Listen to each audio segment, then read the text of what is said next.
Greetings everybody, my name is Tommy the Game Master and welcome to another one of my rant reviews. I promise this will be the last one for a while. Next review I promise will be one I've written for with the script and we'll go through in more detail. But I do want to talk about Castlevania Requiem. I think now would be a good time. Ever since Castlevania Anniversary hit, a lot of people have complained that Symphony of the Night wasn't on it. I don't think these people have a freaking clue about what these collections are for. They're meant to be the old school games. They're meant to be the NES, SNES, and Sega Genesis era games with a few Game Boy games sprinkled in. So basically late 80s through early 90s. Symphony of the Night comes in after that. But what's more is Konami has released Symphony of the Night recently. The only problem is that it's a PlayStation 4 exclusive, and it's a collection called Castlevania Requiem, and I want to talk about that real fast. Castlevania Requiem contains 2 games in it, and I do believe it's also $20, and if you're wondering, is it a ripoff that Konami is wanting $20 for 2 Castlevania games, and $20 for 8, which is a better value? It just depends on how you view your gameplay. Personally, I think they're both equally valuable, especially when you consider just how much more depth Rondo of Blood and Symphony of the Night have compared to some of those classic games. Those classic games are still a lot of fun. Just Symphony of the Night brings a lot more to the table. But anyways, let's go over them. Rondo of Blood is the first game. Basically, this one happens in the late 1700s, and Richter Ryu rip off Belmont on his quest to destroy Dracula. And yeah, the graphics are a bit anime and a bit cheesy, but this game is incredibly fun. Like Castlevania 3, there are multiple paths through the game, but this time pretty much every stage until you hit the last 2 or 3 has a split, and you have to find where these secret entrances and bosses are to get to other stages, and you'll need them if you want to rescue the women that you find along the way. And on top of that, early on in the game, if you hit the right stage 2, you can find a key and unlock Maria Renard, who is incredibly fun to play as. She is this game's easy mode, don't get me wrong about that, but she's a very balanced easy mode. Unlike other Castlevania characters who are very stiff to control, Maria's movements are for the most part very fluid. She can run and gun with her birds, meaning unlike the whip where you have to stop to attack, she can run and gun and the birds always follow her back, meaning that if you jump up and attack with the bird, it will come down and sometimes hit an enemy twice. Very useful when you fight Dracula because you have to hit him in the head. Like I said, incredibly fun and easy to use with Maria. That said, she only takes 2 or 3 hits before she dies, and although being very powerful, she can also knock back into a pit easily. So she's not always necessarily the best character to use, but she is a lot of fun, and I love using Maria Renard. Anyways, after Rondo of Blood, though, we get Symphony of the Night, which is its direct sequel. Now, I'm warning you that these are based on the PSP games. In fact, what Castlevania Requiem is just 2/3 of the Castlevania Dracula X game for the PSP. So, you skip the remake. It's no longer there. I kind of wish they threw in the remake of Rondo of Blood, just make it so you don't have to play it in order to unlock everything. It does seem like something is missing because they do rip these games right out of that collection. Even the menus are the same as in that PSP game. And they even use artwork for it, so not having the remake is kind of questionable. And the reason why I bring up the remake, the PSP remake, before I go into the Symphony of the Night is that the PSP version had a very different dub than the original. Me personally, I like it. It's something I can take seriously.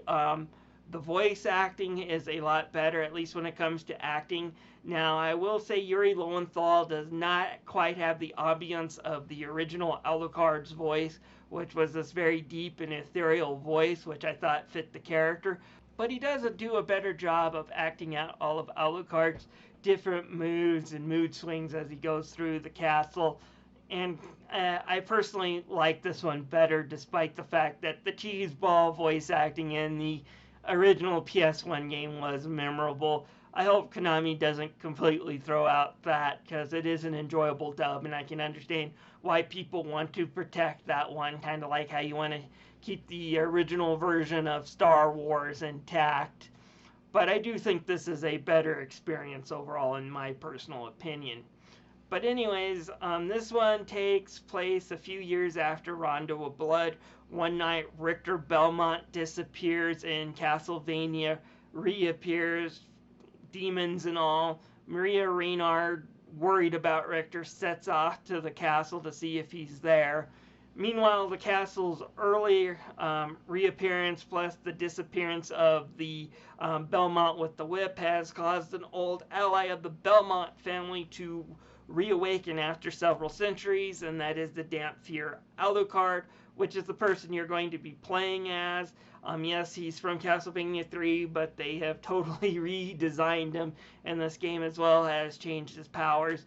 And what made this one so different and so memorable, and why it's a lot of people's favorites, and a lot of Castlevania diehard fans would probably compare this to Final Fantasy VII. Not the best, but obviously the most famous and preferred by a lot of people, is because it was a great jump forward for the Castlevania series.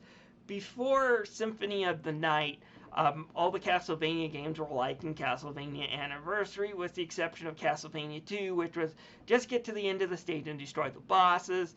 Yes, you did have different paths and stuff, but this one really opened it up. It feels more like a game like Super Metroid, and then it threw in RPG elements where you can level up, you have different levels of armor, you can buy things from the shop. You know, it really set forward this really fun Castlevania game, and they stuck with this formula for a lot of games in the series. After Symphony of the Night, you had Circle of the Moon, Harmony of Distance, Aria of Sorrow, Dawn of Sorrow, Portrait of Ruin, and Order of Ecclesia. That's 6 other games like this, folks, and all of them were pretty popular among Castlevania fans.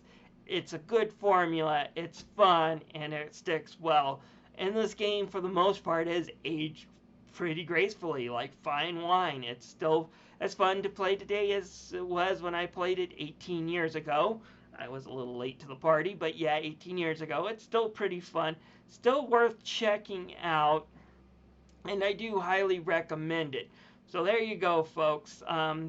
Castlevania Requiem, it's not perfect. Like I said, it's 2/3 of the PSP port. They do use the PSP remake's artworks, but it's not included here, which, like I said, a lot of people disliked that remake. I thought it was okay, but it not being here kind of makes the collection feel like it's missing something.